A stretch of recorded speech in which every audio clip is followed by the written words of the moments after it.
A senior executive said Microsoft Corp thoroughly investigates issues raised by women in the workplace and fired about 20 employees last year over complaints of sexual harassment as the company seeks to counter claims that it treats female workers unfairly. In an email to employees publicly released late on Thursday, Microsoft Chief People Officer Kathleen Hogan said Microsoft had 83 harassment complaints in 2017 out of a US-based workforce of over 65,000 employees. Nearly 50% were found to be supported at least in part following an investigation, she said, and more than half of those resulted in the termination of an employee who engaged in unacceptable behavior. The unusual publication of such data comes as the world's largest software company is defending a lawsuit which alleges it systematically denied pay raises or promotions to women. Microsoft denies it has ever had such a policy.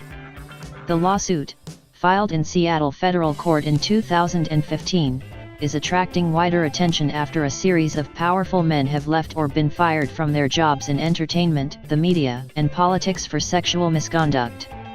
Microsoft also investigated 84 complaints of gender discrimination last year, Hogan said, and found around 10% of those to be supported at least in part.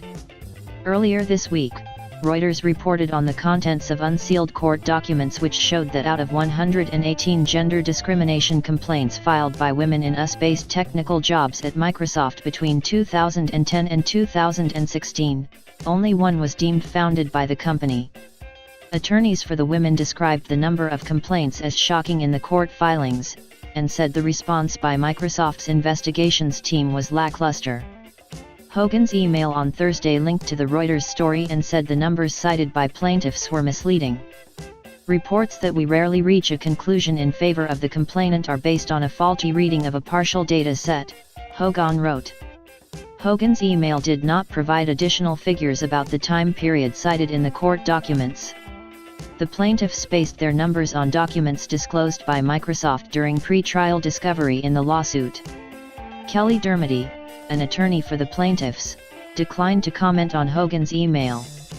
Elena Percival, chief executive of Women Who Code, an organization that helps companies increase their number of women developers, said publicly releasing this kind of data can help businesses learn from each other about the best ways to handle sexual harassment and gender discrimination.